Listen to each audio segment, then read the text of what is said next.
Hello friends, ఎలా ఉన్నారు?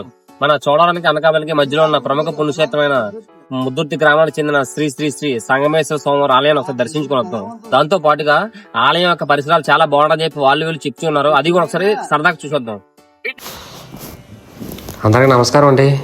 ఈరోజు మన ముద్దుర్తి గ్రామంలో వెలిసిన అత్యంత మహిమాన్వితమైన శ్రీ శ్రీ శ్రీ సంగమహేశ్వర స్వామివారి దేవాలయాన్ని సందర్శించబోతున్నాం. ప్రకృతి ఒడిలో ప్రశాంతంగా వెలిసిన ఈ ఆలయ విశేషాలను ఇప్పుడు చూద్దాం. ఆలయంలోకి అడుగు పెట్టగానే ఆ శివయ్య కృపాకటాక్షాలు మనపై ఉన్నాయనిపిస్తుంది. గర్భాలయంలో కొలువై ఉన్న శివలింగం ఎంతో దేదీప్యమానంగా కనిపిస్తుంది. భక్తుల కోరికలు తీర్చే కల్పవల్లిగా ఈ స్వామివారిని కొలుస్తారు. ఈ క్షేత్రం యొక్క విశిష్టత మరియు ఇక్కడ చరిత్ర గురించి ఈ ఆలయ పురోహితుల వారిని అడిగి తెలుసుకుందాం. మరి ఇంకెందుకు ఆలస్యం, పదండి. మరి మన సంగమేశ్వర స్వామివారి ఆలయం యొక్క చరిత్ర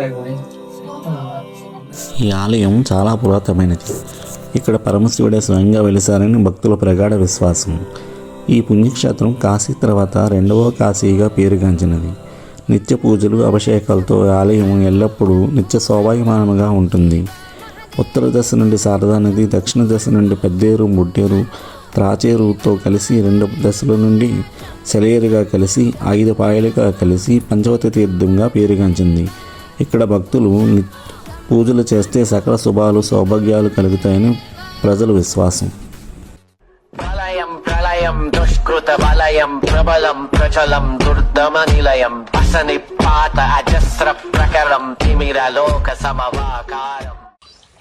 ఈ ఆలయానికి మరొక ప్రధాన ఆకర్షణ ప్రక్కనే ప్రవహించే నది మరియు చుట్టూ ఉన్న పచ్చని ప్రకృతి.